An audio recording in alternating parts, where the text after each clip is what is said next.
মেয়েরা যেমন ছোট ছোট কথা কাটতেও পারে, আবার সবচাইতে কঠিন যন্ত্রণা সইতেও পারে। আসলে না, আমরা মেয়েরা সব পারি। হ্যালো এভরিওয়ান, আসসালামু আলাইকুম, ওয়েলকাম জানাচ্ছি নতুন একটি ভিডিওতে। সবাই কেমন আছেন? আমি আলহামদুলিল্লাহ ভালো আছি। আজকে আসলে শুক্রবারের এই দিনটাতে ভালো মন্দ অনেক কিছু রান্না করতে, নতুনত্ব কিছু রান্না করতে ইচ্ছে করে। ভালো মন্দ তো সবচেয়ে বড় কথা না, নতুনত্ব। তারপর দেখুন সকালবেলায় আজকে কিন্তু আমি রুটি নিয়ে চলে আসলাম। আজকে আমি রুটি তৈরি করব, আর তার সাথে আমি এমন একটি সবজি রান্না করব। আসলে এটাই সবজি বলবো না চাইনিজ বলবো বা যাই বলেন আপনারা, কোনো সমস্যা নেই। আসলে আমার আজকের এই রান্নাটা একটু অন্যরকম। কখনো আমি এভাবে আর রান্না করিনি, একদম নিজের পরিকল্পনা অনুযায়ী রান্না করেছি।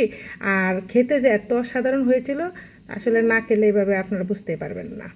তারপর আমি আগে রুটিগুলো তৈরি করে নিচ্ছি, তারপর দেখুন এখানে আমি সবজিটা রান্না করব। আমি এর মধ্যে ঘি দিয়ে দিলাম, ঘিয়ের মধ্যে আমি গাজর কুচি দিয়ে দিলাম। গাজর কুচি দিয়ে তারপর আমি এখানে কিছু মিষ্টি কুমড়াও দিয়ে দিয়েছি, মটরশুঁটি দিয়ে দিলাম। এখন আমি তেলের মধ্যে একটু দিয়ে দিলাম লবণ, দিয়ে আমি একটু নেড়েচেড়ে একটু ভেজে নেব। আসলে কি, এটা কিন্তু সিদ্ধ করে নেওয়া যেত।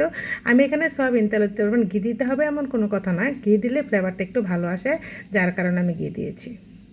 তারপরে এখানে আমি পেঁয়াজ কুচি দিয়েছি, রসুন কুচি দিয়েছি, আর দিয়ে দিয়েছি কাঁচামরিচ। পেঁয়াজ কুচি, রসুন কুচি, কাঁচামরিচ দিয়ে একটু ভালোভাবে নেড়ে চেড়ে নিয়েছি। এখন আমি দেখুন দিয়ে দিয়েছি একটু জিরার ফাঁকি। ফাঁকি দিয়ে কিন্তু আমি আস্ত জিরাও একটু দিয়ে দিয়েছিলাম, আমার বলতে মনে নাই।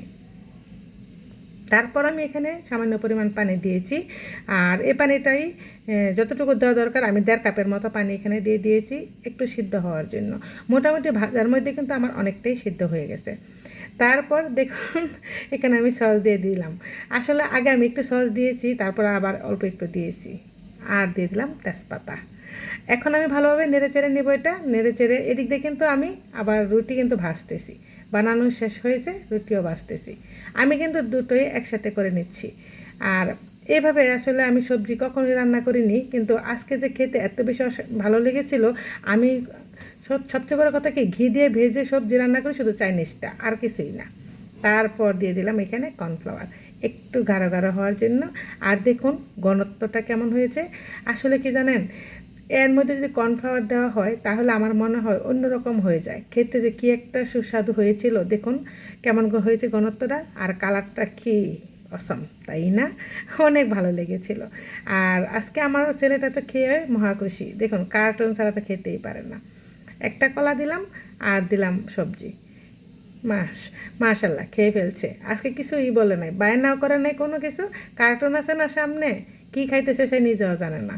এত বড় ছেলে হয়েছে, তারপরও দেখুন একটু খেয়ে তারপর আবার নিয়েছে, বলছে আম্মু আজকে অনেক ভালো হয়েছে। আজ এই পর্যন্তই, ভালো লাগলে আমার পাশে থাকবেন। আল্লাহ হাফেজ।